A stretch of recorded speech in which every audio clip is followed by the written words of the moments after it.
초등학생 자녀를 둔 맞벌이 부모들은 아이를 맡길 곳이 없어 항상 불안한 마음을 갖고 있는데요. 농촌은 도시와 달리 인구가 분산돼 있어 이마저도 돌봄 취약 지역이 생길 수밖에 없고 아이를 맡길 곳이 없는 맞벌이 부부들은 발만 구르게 될 텐데 아이를 믿고 맡길 수 있는 곳이 없어서 정말 어려움을 많이 겪었거든요. 그래서 이제 방치되게 되는 거죠.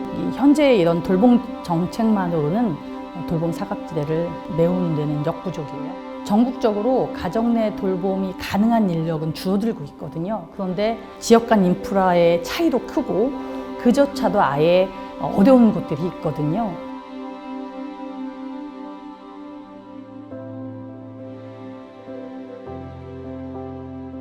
안녕하세요. 경기도의회 경제노동위원회 위원장 고은정입니다. 제가 발의한 조례는 경기도 아동돌봄 기회소득 조례안입니다. 우리 사회가 맞벌이 가구 또 1인 가구, 조손가족이 이렇게 늘어나면서 실제적으로 돌봄 수요는 증가하고 있어요. 그렇지만 그에 비해서 사회적 어떤 돌봄, 공적 시스템에는 한계가 있거든요. 지역 간 인프라의 차이도 크고 어느 지역은 민간의 어떤 돌봄 서비스를 이용할 수 있지만 어려운 곳들이 있거든요. 이처럼 현재 이런 돌봄 정책만으로는 돌봄 사각지대를 메우는 데는 역부족이에요. 실제적으로 경기도도 예외가 아니거든요. 초등학생 자녀를 둔 가정의 절반 가까이가 이런 아동돌봄 서비스를 받기를 원하지만 실제적으로 이런 공적 돌봄 서비스 이용하는 이 비율은 통계적으로 볼 때 한 27%밖에 되지 않습니다.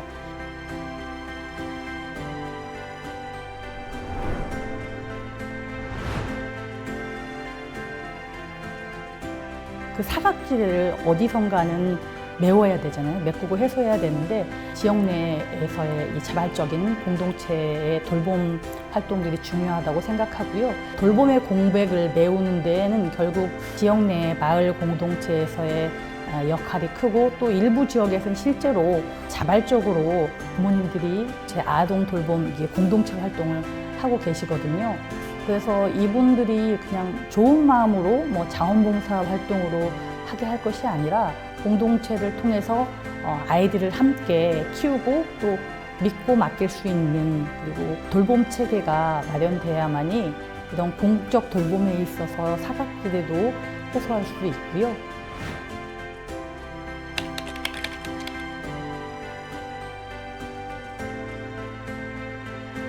제가 대표 발의한 아동돌봄 기회소득은 크게 두 가지 방향의 내용을 담고 있는데요. 그중 하나는 자발적인 이런 돌봄 활동에 대한 사회적 가치를 인정하고 보상체계를 마련하는 거고요. 또 하나는 자발적인 돌봄 활동의 지속 가능성을 담보하기 위해서 어떤 제도적 기반들을 마련하기 위한 내용입니다.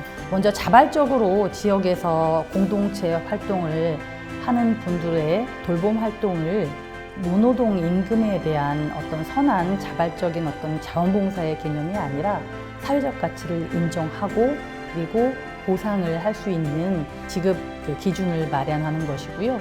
그 부분은 월 30시간 이상 그리고 그 활동을 했을 때 20만 원의 아동돌봄 기회소득이 지급되고요. 그리고 조례안에는 도지사의 책무나 그리고 어떻게 지원할지 지원 계획 수립 그리고 자발적인 그 아동 돌봄에 대한 공동체의 활동이 지속 가능할 수 있도록 제도적 지원과 기반을 마련하는 내용을 담고 있습니다.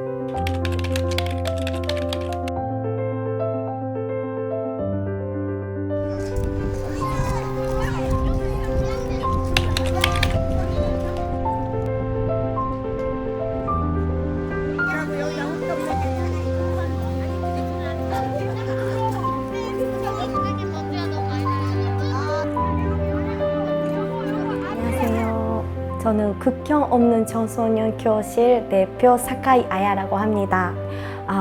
보시다시피 여기가 시골이다 보니까 학교 주변에 그 문화 공간이나 놀이 공간이나 뭐 학원이나 없습니다, 하나도.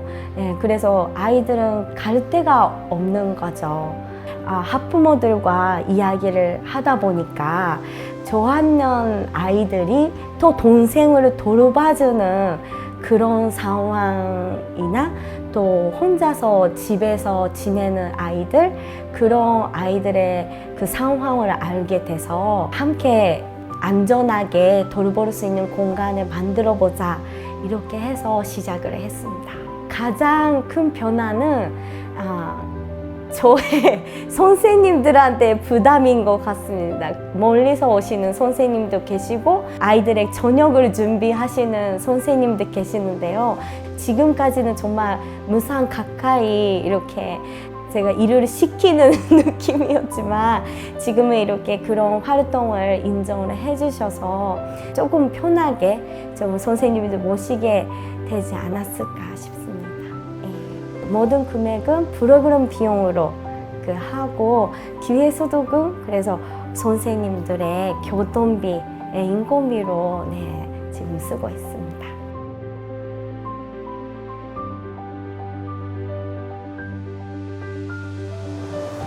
아이들의 변화가 정말 많이 보인 기간이었는데요.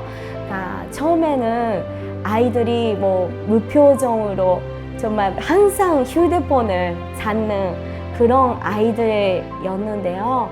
지금은 여기 오면 선생님 오늘 밥 뭐예요? 간식 뭐예요? 이렇게 물어보면서 오고 제가 학교에 가서 만나면 다가와서 안기기도 하고 요즘에는 또 아이들이 고민이 있을 때나 정말 힘든 일이도 여기 와서 좀 이야기를 해주는 거를 보니까 학교도 아니고 가족도 아니지만 뭔가 아이들한테 정말 필요한 공간이 됐다. 그렇게 느낄 때 정말 보람을 많이 느끼는 것 같습니다. 주변 사람들이 함께 돌보는 그런 공간이 더 많아야 된다고 생각하고 기회소득으로 해서 정말 많은 지원을 받으면서 더 확대할 수 있다고 저는 생각하고 많은 정말 지원을 해주신다면 그렇게 더 자발적으로 아이들을 돌보겠다는 그런 사람들이 많지 않을까 싶습니다. 이제는 사회가 전체가 함께 돌봄의 책임을 공감하고 나누고 또 그 가치를 인정해야 될 때라고 생각하고요. 앞으로 돌봄이 누군가의 희생이 아니라 모두의 연대 속에서 자연스럽게 실현되는 그런 경기도를 만들어 가야 된다고 생각합니다.